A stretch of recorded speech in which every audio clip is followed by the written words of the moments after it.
Watching RT broadcasting live, the top stories from around the world. Well, straight to developments in Libya. The Libyan army claims 48 people are dead and 150 others wounded after a bombardment of cruise missiles and airstrikes from American and European forces. A broad international campaign led by France, Britain and the United States against Colonel Gaddafi's regime started on Saturday evening.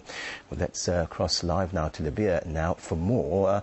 RT's Paula Sleer is there. Paula, we're hearing that the capital where you are has been under fire this morning. How dangerous is it there now? And what's happening in the rest of the country as far as you can tell?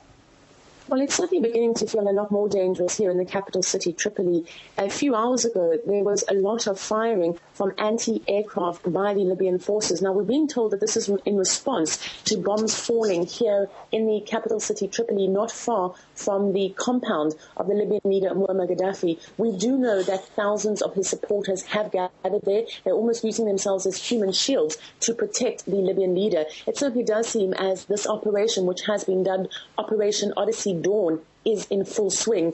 We are being told, as you know, that some 110 Tomahawk missiles were fired by US and British ships. There is also a French carrier in the area. Now, the first fire came from French fighter jets. We're being told that some 20 targets have been hit, but we will need to wait for it to get light here to determine exactly what was hit, because what we're hearing from Libyan state television is that a lot of civilians have been hit.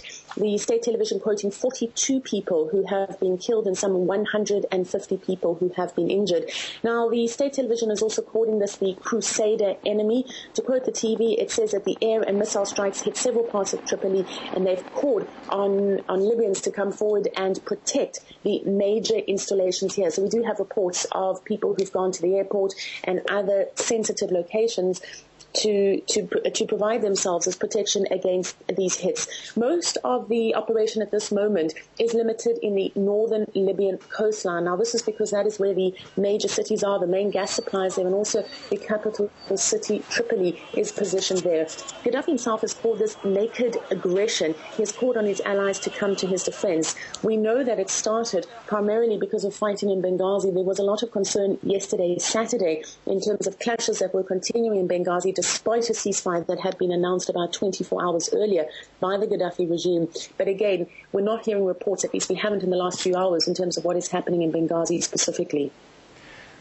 Paula, what are ordinary Libyans themselves, where you are, saying about the international engagement? Well, people are very frightened. Certainly here in the capital city, Tripoli, it has not been pleasant for the last few hours. When you hear the firing happening, people are holed up in their homes. People are probably glued to their televisions.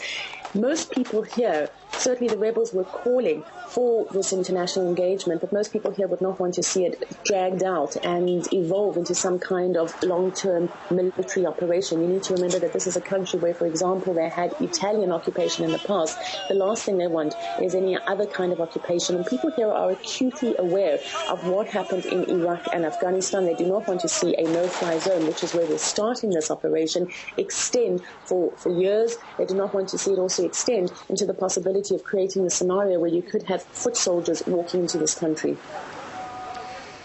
OK, for now, RT's Paula Sleer with the latest there from Libya. Thank you.